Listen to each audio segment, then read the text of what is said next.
to be here in Houston right about now. I love this venue so much. I love what this scene and community does for the greater national poetry community, and I'm so, so grateful for this space and grateful to be here. So thank you for having me. Thank you. Other than being an emotional Pisces bitch, I'm going to tell you a little bit more about myself.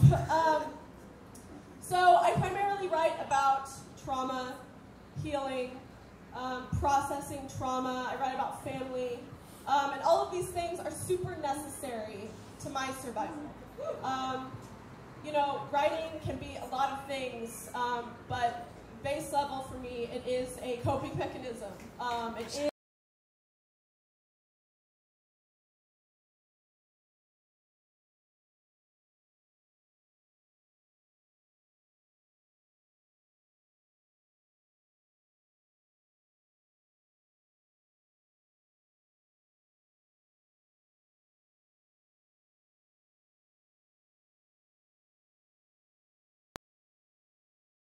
it to go away.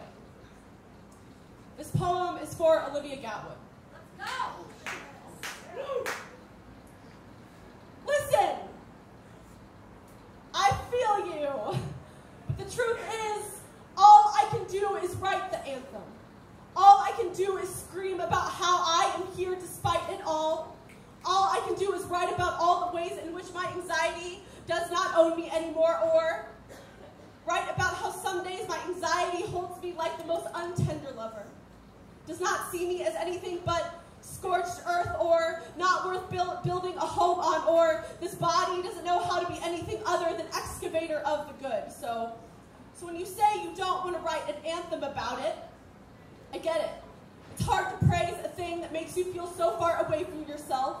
It's hard to praise a body that begs you to kill yourself. It's hard to praise a body at all. And I wish anxiety was transactional, that I could give my anxiety to every man who catcalls me on the street, because then he'd know what it feels like to feel a haunting around him his whole life. Or I wish I could give it back to my mother, but the truth is this poem is all I've got, and anxiety lives inside of it. And if I can't wish it away, all I can do is write the anthem that celebrates that I am here anyway. So when you say you don't want to write about it, I have to. If I don't, who will talk about it? Who will be here to say that it is okay, that some days I am not okay? Who will normalize all of this mess? Who will praise this messy, messy body? If I don't write about it, then that is my anxiety winning. And I've written this poem before. It's true. I've written the poem that says that I am here, and I am. And I keep saying it over and over and over again because there are so many days I wasn't sure I would be. There are so many plastic hospital bracelets living at the bottom of some ocean. But let's call that a baptism. Or let's call that holy water that I didn't drown in. How grateful I am that it wasn't a death mark. How grateful that I have poems for my anxiety to live inside of when it feels too heavy to live inside of me. How grateful that I am here to write this anthem at all. Thank you guys. So yeah, I write a lot about mental health, right? It's a super necessary thing to talk about. Those stories are often really silenced, and that's like not fucking okay with me. And so I'm gonna write poems about it all the time, because we need to talk about it more, because if we don't, then we just all suffer in silence, and that's fucked up, you know? And along with other stories that are silenced, I want to preface this poem with that it is still very hard for me to read the poem that I'm about to read, but again, with poetry, it's a healing thing, you know? And I have to believe that the more I say it, the more I can, like, live with it, you know? Yeah. And so I also just want to preface that if this poem is heavy in any way for anybody, please take care of yourself. Self-love is most important above all. So, let's go, Sam. We got you. It is midnight on a Tuesday, and I find this to be the perfect time to look up his obituary. Whenever my therapist asks for details, I cannot remember them. Memory is a bitch like that. Just fills up the empty with more empty. The only thing I remember about that night is waking up without clothes on in his bed, and I didn't remember this memory until about 11 years later.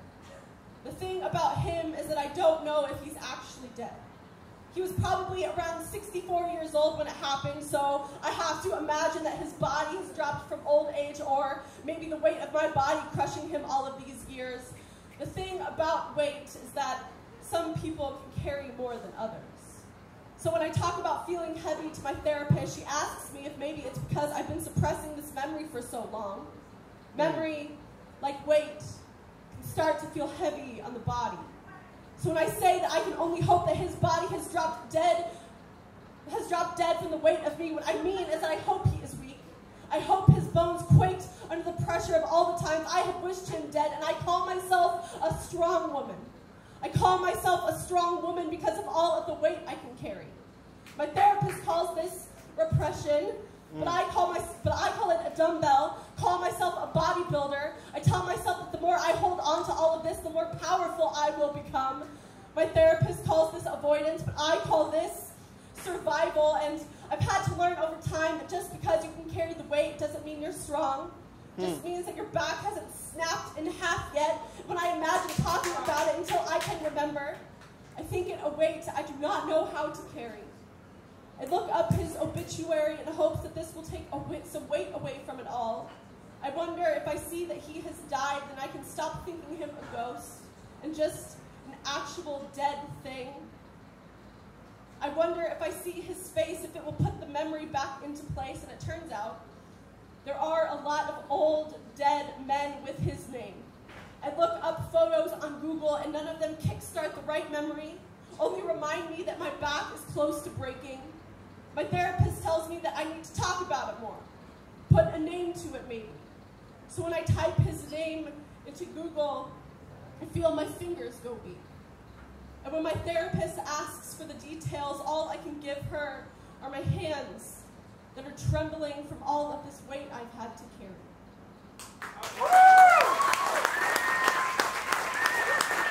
Thank you guys. Y'all, I love my therapist. It is an immense privilege that I've been able to go to therapy.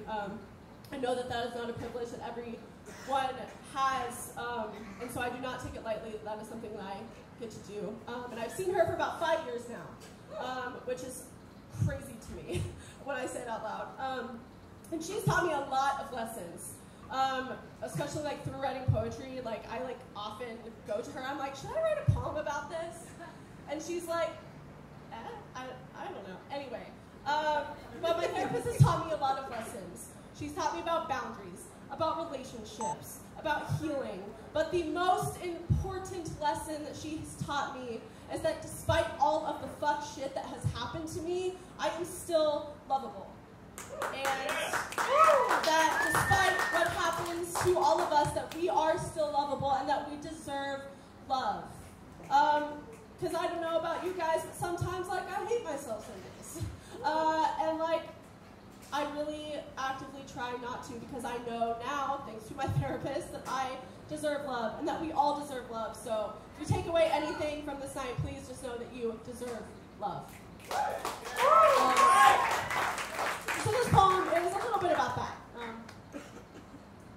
Hating myself is a riot. I am always at the front lines. I call upon my self-care to cut my shame into pieces I can hold. But sometimes the shame is too big, and so I try to drown all that I hate about myself in bath bomb water. But sometimes this is not a hate. I can aromatherapy my way out of it. When I get out of the bathtub, I look in the mirror. Know for as many parts of my body that I have hated, there are all of those parts of myself that I have chosen to love, but still, I show up to this riot every day. I have even tried to turn that mirror into blade, have tried to carve myself out of myself, but still, I always find a way to turn this riot into writing, into all of the ways that I am worth forgiveness, all of the ways that I am beautiful, and all of the ways that I am always a battle worth fighting.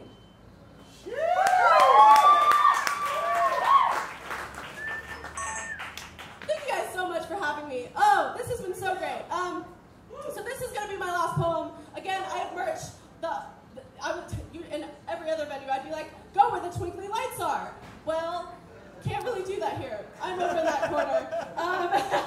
Come talk to me. Come be my friend.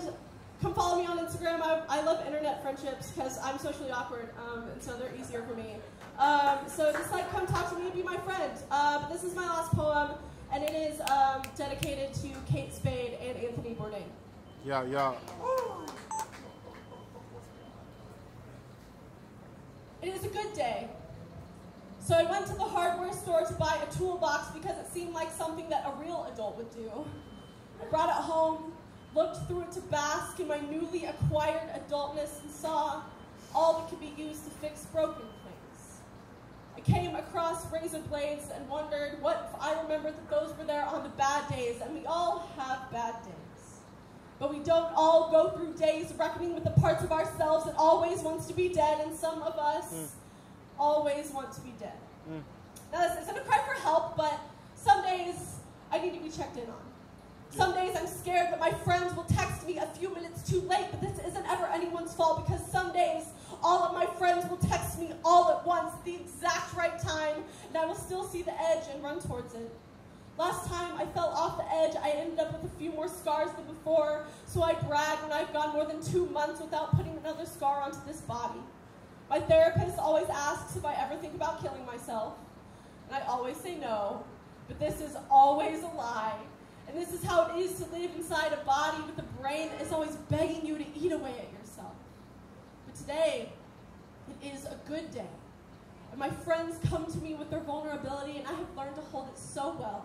I've learned sometimes we can be there and save a life, and sometimes we can be there and it will do nothing at all, and I too have tried to find answers amidst all of this tragedy. But we act like that if suicide is not in the headlines, then no one is dying. And mental health doesn't matter to you unless the news tells you it should, but your friends are still suffering. I am still suffering. Sometimes I just want to scream about how much I'm hurting and then leave the room. Other times I want to sit in silence and Irish goodbye everyone who says they love me, but I get it. We all have our opinion on how we should get everyone to stay, but there is no best way for anyone to learn they want to live again. And yes, I have called the hotline in a Quick Trip parking lot and have lived to talk about it on the other side. But I've also wanted to die so badly that I forgot phones existed at all, but I'm still here. And all I can do is find the good thing that keeps me here, like on a good day. I found myself a good apartment, built myself a good home, and thought that a good adult needed a good toolbox to fix things when they are broken, and some days I see myself as the broken thing. But I'm still here, despite all of the times I wish I wasn't, and I'm still here, and I wish I could write every person who isn't back into existence, and I am still here. And I am so glad that you are too. Thank you right about now.